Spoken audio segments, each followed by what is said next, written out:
strike into the crowd. வணக்கம் நண்பர்களே, welcome to my channel CCF உங்கள் cricket with mister cocktail furious. இப்போ நம்ம டிஸ்கஸ் பண்ண போற டாபிக் SA20 2025 ஓட மேட்ச் 11 ரிவ்யூ தான். Between Durban Super Giants versus Sunrisers Eastern Cape. So DSG ஓட ஹோம் கேம் இது. அன்பார்ச்சுனேட்லி இந்த மேட்ச் அவங்க தோத்துட்டாங்க.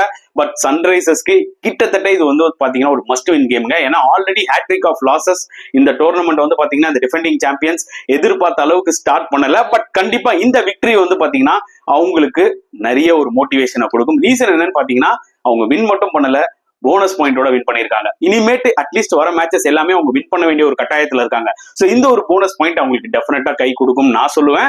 Darpan Super Giants will be disappointed. நல்லா ஞாபகம் வச்சுக்கோங்க, அவங்க வின் பண்ண அந்த ஒரே ஒரு மேட்ச், அந்த மேட்சும் கிட்டத்தட்ட அவங்க தோத்துருப்பாங்க பிரிட்டோரியா கேபிட்டல்ஸோட. பட் லாஸ்ட் 3 overs சூப்பரா போலிங் போட்டு நல்லா கம்பேக் ஆகி வின் பண்ணாங்க. பட் அப்பார்ட் ஃப்ரம் தட் JSK-ஓடையும் வந்து பாத்தீங்கன்னா சேசிங்ல அவங்களோட ஹோம் கண்டிஷன்ஸ்லயே ரொம்ப ஸ்ட்ரகிள் ஆனாங்க. சேம் இந்த மேட்சும் அதே தான் ஆச்சு. சோ அவங்களோட ஹோம் கண்டிஷன்ஸ் அவங்களுக்கு வந்து சப்போர்ட்டிவா இருக்கான்னு கேட்டீங்கன்னா டெஃபினட்டா இல்லன்னு தான் சொல்லுவேன். அவங்க கிட்ட குவாலிட்டி ஸ்பின்னர்ஸ் இருக்கலாம், கேப்டன் கேஷவ் மகாராஜ் இருக்காரு, ஓகே, அவங்க கிட்ட குவாலிட்டி ஸ்பின்னர்ஸ் இருக்கலாம். பட் அன்பார்ச்சுனேட்லி அவங்களோட பேட்ஸ்மென்ஸ் அந்த அளவுக்கு யாரும் பெருசா ஸ்பின் விளையாட மாட்டேங்கிறாங்க. அண்ட் அவங்க கிட்ட இருக்கிற 2 key player Quinton de Kock as well as Heinrich Klaasen எதுக்கு நம்பர் 4 நம்பர் 5 வந்து விளையாடுறாங்க. அவங்க தான் கீ பிளேயர்ஸ், அவங்க தான் முன்னாடி இறங்கி ஆடணும். ஸோ இந்த மாதிரி நிறைய ஒரு எரர்ஸ் பண்ணிக்கிட்டு தான் இருக்காங்க Durban Super Giants. At least next மேட்ச்லயாவது வந்து பாத்தீங்கன்னா இது ரெக்டிஃபை பண்ணுவாங்களான்னு வெயிட் பண்ணி பார்க்கலாம். But Sunrisers will be really happyங்க. இப்பதான் அவங்களுக்கு அப்பாடா அக்கௌண்ட் ஓபன் பண்ணிருக்கோண்டா அப்படின்ற மாதிரி அவங்களுக்கு தோணி இருக்கும். பிளஸ் போனஸ் பாயிண்ட் வேற. ஸோ ஐ திங்க் இந்த டோர்னமெண்ட் நல்லா சூடு பிடிக்குது, அதுல எந்த டவுட்டுமே கிடையவே கிடையாது. ஸோ இந்த மேட்சை பொறுத்த வரைக்கும் பாத்தீங்கன்னா good toss to win for ஐடன் Markram. நல்லா ஞாபகம் வச்சுக்கோங்க, ஃபர்ஸ்ட் மேட்ச் இதே மாதிரி கண்டிஷன்ஸ் தான் அவங்க ஹோம்ல போர்ட் எலிசபெத்ல டாஸ் வின் பண்ணி போலிங் எடுத்தாரு. 77க்கு ஆல் அவுட் ஆயிட்டாங்க சேசிங்ல. பட் இந்த முறை வந்து பாத்தீங்கன்னா அந்த மிஸ்டேக் பண்ணல, பேட்டிங் எடுத்தாங்க. 165 for 5 in 20 overs which I thought was a very good score. இந்த விக்கெட்ல அந்த ஸ்கோரை அடிக்கிறது ரொம்ப கஷ்டம். அதாவது டர்பன் விக்கெட் வந்து ரீசென்ட் டைம்ஸ்ல எப்படி ஆயிடுச்சுன்னு பாத்தீங்கன்னா ஒரு கிட்டத்தட்ட இந்தியன் விக்கெட்ஸ் மாதிரி ஆயிடுச்சுங்க. சில இந்தியன் கண்டிஷன்ஸ்ல வந்து பால் ஸ்லோ ஆகல போக போக, அந்த மாதிரி ஃபர்ஸ்ட் பேட்டிங்க்கு ஓகே, போக போக பாத்தீங்கன்னா conditions will be so tough for batting and ball பயங்கரமா ஹோல்ட் ஆகும். ஸோ 140 டார்கெட்டே வந்து பாத்தீங்கன்னா it's not going to be easy. டர்பன்ல 165 போது எனக்கு தெரிஞ்சு இது கொஞ்சம் டஃபா தான் இருக்கும் தோணுச்சு. அந்த 165ல டெஃபினட்டா we have to appreciate Tom ஹேபிள். ஸோ அவர் வந்து பாத்தீங்கன்னா ஒரு குரூஷலான ஒரு இன்னிங்ஸ் விளையாண்டாரு. 57 ரன்ஸோ 58 ரன்ஸோ குரூஷலா அடிச்சாரு. ஏன்னா டாப் ஆர்டர் ஃபெயிலியர் தான் ஒரு மிகப்பெரிய கன்சர்னா இருந்திருக்கு சன்ரைசர்ஸ்க்கு. நீங்க 3 மேட்சா எடுத்து பாருங்க. இந்த மேட்ச்ல ஸ்டார்டிங்ல வந்து பாத்தீங்கன்னா பெட்டிங்கம் 10 ரன்ல அவுட் ஆயிட்டாலுமே ஒரு 27 அட்லீஸ்ட் ஒரு 27 21 ரன்ஸோ ஓப்பனிங் பார்ட்னர்ஷிப் வந்தது. அதுக்கப்புறம் குரூஷலா அந்த செகண்ட் விக்கெட் பார்ட்னர்ஷிப் ஒரு 45-46 ரன்ஸ் போச்சு. சோ ஒரு மொமெண்டம் இருந்தது அவங்களுக்கு. லாஸ்ட் 3 மேட்சா பாத்தீங்கன்னா எப்ப வந்து பேட்டிங்ல இறங்கினாலுமே 19 for 3 20 for 2. சோ நிஜமா ரொம்ப ஸ்ட்ரகிள் ஆனாங்க. In spite of having that good second wicket partnership மறுபடியும் ஒரு ஸ்லம்ப் வந்துச்சு. ஐடன் மார்க்ரம் 2வது முறையா வந்து பாத்தீங்கன்னா தொடர்ந்து கோல்டன் டக் அவுட் ஆறாரு. அண்ட் அதுக்கப்புறம் வந்து பாத்தீங்கன்னா ஹெர்மன் அவரும் வந்து அவுட் ஆயிட்டாரு. சோ ஒன் செகண்ட் தேவர் அந்த ட்ரபிள். மறுபடியும் காப்பாத்தினது வந்து மார்க்கோ யான்சன் தாங்க. மார்க்கோ யான்சன் வந்து பாத்தீங்கன்னா நம்ம புகழ்ந்துட்டோம் லாஸ்ட் வீடியோலயே. அவரோட ஆல்ரவுண்ட் கேம் வேற லெவல்ல இருக்கு. இந்த மேட்ச்லயும் 26 balls 36 ரொம்ப ரொம்ப குரூஷியல். லாஸ்டா ஸ்டப்ஸும் வந்து ஒரு குரூஷியல் பவுண்டரி 6 அடிச்சாரு.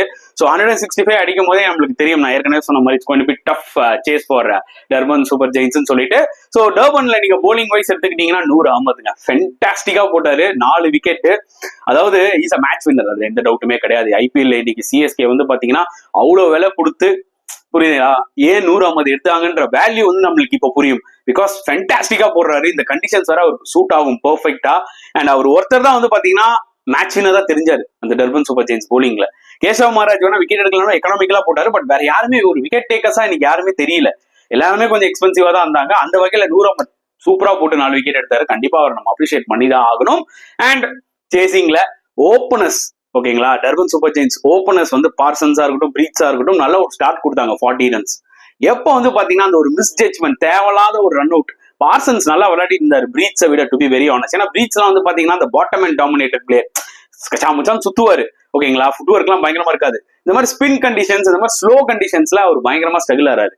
ஐ think IPL Lucknow Super Giants பிரீட்ஸை எடுத்திருக்காங்கன்னு நினைக்கிறேன். அங்கேயும் பாத்தீங்கன்னா டெஃபினட்டா அவர் விளையாடினாருன்னா இந்த மாதிரி கண்டிஷன்ஸ் தான் இருக்கும். ஸோ டெஃபினட்டா அவரோட பேட்டிங்கை சில விஷயங்களை அவர் ஃபைன் டியூன் பண்ணிக்கணும், இந்த மாதிரி ஸ்லோவர் கண்டிஷன்ஸ்க்கு ஏற்ற மாதிரி. அண்ட் தர்பன்லயும் இனிமேட் அப்படிதான் இருக்க போதும் அவங்க ஹோம் கேம்ஸுமே. ஸோ அது ஒரு விஷயம் டெஃபினட்டா பிரீட்ஸ் வந்து ஒர்க் அவுட் பண்ணி ஆகணும். பட் பார்சன்ஸ் ஒரு எண்ட்ல வந்து பாத்தீங்கன்னா ஈவன் தோ 110 112 ஸ்ட்ரைக் ரேட்ல விளையாடினாலுமே சாலிடா விளையாடி இருந்தாரு. அந்த ரன் அவுட் ஆச்சு பாத்தீங்களா, அவரோட விக்கெட் போச்சு பாத்தீங்களா, அங்கதான் டோர் ஓப்பன் ஆச்சு. இந்த மேட்ச்ல கேன் வில்லியம்சன் உள்ள வந்தாரு. அவரும் அந்த ஸ்லோனஸ் ஆஃப் த விக்கெட்ல வந்து பாத்தீங்கன்னா அவுட் ஆயிட்டாரு, caught and bowled. And Quinton de Kock கொஞ்சம் விளையாடிட்டு இருந்தாரு, நல்லா தான் விளையாடிட்டு இருந்தாரு. பட் அதுக்குள்ள வந்து பாத்தீங்கன்னா ஒன்னும் ரெண்டுல கிளாசன் அவுட் ஆயிட்டாரு குயிக்கா. அது ஹார்மர் எடுத்தாரு. சோ எனக்கு என்ன பிடிச்சிருந்ததுன்னா, ரெண்டு ஸ்பின்னர்ஸுமே லியாம் டாசனும் சரி சைமன் ஹார்மரும் சரி, அவங்க தான் மேஜர் ரீசன். ஓகேங்களா, முதல்ல அந்த ஒரு உலியாசுலியா போட்டது அந்த ரன் அவுட் ஆச்சு. அப்புறம் லியாம் டாசன் விக்கெட் எடுத்தாரு. திருப்பி வந்து ஹார்மர் வந்து பாத்தீங்கன்னா கிளாசன் விக்கெட் எடுத்தாரு. மொமெண்டமே போயிடுச்சு. ஏன்னா குவிண்டன் டிகாக் மட்டும் நின்று எவ்வளவு அடிக்க முடியும்? அவர் வந்து பேட் அவுட் ஆயிட்டாரு. நான் திருப்பி சொல்ற மாதிரி என்னன்னா, நல்லா பாத்துக்கோங்க, இந்த ரெண்டு பேர் அடிக்கலன்னா ஸ்கோரே இல்லை. 107 ஆல் அவுட். அவங்க தோத்தது கூட பெரிய மேட்டர் கிடையாது. ஆனா போனஸ் பாயிண்டோட தோத்துட்டாங்க பாத்தீங்களா, ஆப்போனன்ட்டுக்கு அந்த ஒரு போனஸ் பாயிண்ட் கொடுத்துட்டு. அதனால கண்டிப்பா டிசப்பாயிண்ட் ஆயிருப்பாங்க. ஃபுல் 20 ஓவர்ஸ் ஆடி அட்லீஸ்ட் ஒரு 130 140 அவங்க நெட் ரன் ரேட்டாவது கொஞ்சம் பெட்டரா வச்சிருந்திருக்கலாம்ன்றது என்னோட ஒரு பாயிண்ட் ஆஃப் வியூ. பட் இந்த டீமை பொறுத்தவரைக்கும் ஒரு விஷயம் கிளியருங்க.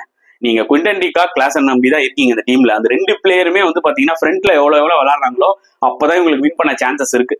ஓகேங்களா, அதை விட்டுட்டு இவங்க நம்பர் 4 நம்பர் 5 விளையாடினாங்கன்னா டெஃபினட்டா டாப் 4ல கூட வந்து பாத்தீங்கன்னா அவங்க வர முடியாத ஒரு சிச்சுவேஷன் வந்து அமைஞ்சிரும். லெட்ஸ் வெயிட் அண்ட் சீ என்ன பண்ண போறாங்கன்னு சொல்லிட்டு. பட் சன்ரைசர்ஸ் பொறுத்தவரைக்கும் it's must win game, win பண்ணிட்டாங்க. சோ டோர்னமெண்ட் சூடு பிடிக்குது, அதுல எந்த டவுட்டுமே கிடையாது.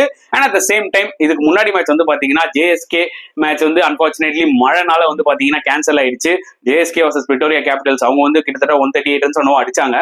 பட் சேசிங்ல கண்டிப்பா ஜேஎஸ்கே இந்த டார்கெட் அடிச்சிருப்பாங்க. ஹேட்ரிக் ஆஃப் வின்ஸை வந்து அச்சீவ் பண்ணிருப்பாங்க. பட் அன்பார்ச்சுனேட்லி மழைனால வந்து பாத்தீங்கன்னா ரெண்டு பேருக்கும் ஷேரிங் பாயிண்ட்ஸ் 2-2. ஸோ அதனால அந்த மேட்சை பத்தி நான் வீடியோ எதுவும் போடல. அதனாலதான் இந்த வீடியோல நான் சொல்லலாம்னு இருந்தேன். ஸோ இந்த சன்ரைசர்ஸோட மேடின் வின்னை பத்தி நீங்க என்ன நினைக்கிறீங்க? மறக்காம கமெண்ட் செக்ஷன்ல போட்டுருங்க. இந்த வீடியோ பிடிச்சிருந்தா லைக் பண்ணுங்க, ஷேர் பண்ணுங்க, முடிஞ்சா சப்ஸ்கிரைப் பண்ணுங்க. நெக்ஸ்ட் வீடியோல பார்க்கலாம் ஃப்ரெண்ட்ஸ். அன்டில் தென் பாய்.